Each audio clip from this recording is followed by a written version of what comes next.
Anne Frank, middle of page 181. Tuesday, February 8th, 1944. Dear Kitty, I can tell you how I feel. One minute I'm longing for peace and quiet, and the next for a little fun. We've forgotten how to laugh. Laughing so hard you can't stop.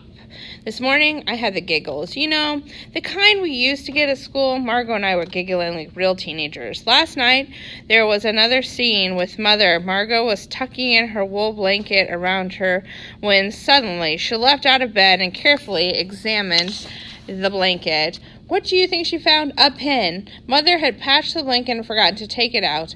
Father shook his head meaningfully and made a comment about how careless Mother is.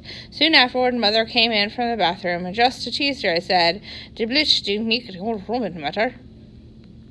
Of course, she asked me why I said that, and we told her about the pin she'd overlooked. She immediately assumed her haughtiest expression and said, "You're a fine one to talk. When you're sewing, the entire floor is covered with pins. And look, you've left the manicure set lying around again. You never put that away either."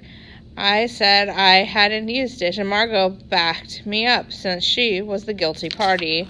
Mother went on talking about how messy I was, until I got fed up and said rather curtly, "I wasn't even the one who said you were careless. I'm always getting blamed for other people's mistakes."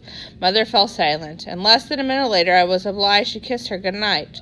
This incident may not have been very important, but these days everything gets on my nerves. As I seem to be going through a period of reflection at the moment and letting my mind range over anything and everything, my thoughts have naturally turned to Father and Mother's marriage. It has always been present to me as an ideal marriage. Never a quarrel, no angry faces, perfect harmony, etc., etc. I know a few things about Father's past, and what I don't know I've made up. I have the impression that Father married Mother because he felt she would be a suitable wife. I have to admit I admire Mother for the way she assumed the role of his wife and has never, as far as I know, complained or been jealous. It can't be easy for a loving wife to know she'll never be first in her husband's affections, and Mother did know that.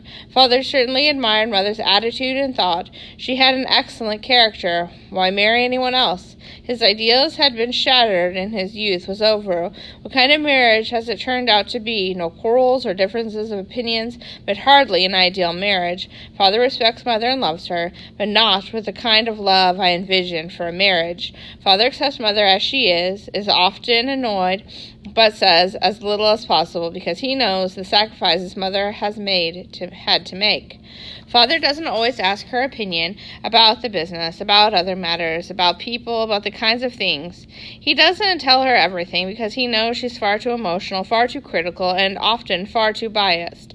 Father's not in love. He kisses her the way he kisses us. He never holds her up as an example because he can't. He looks at her teasingly or mockingly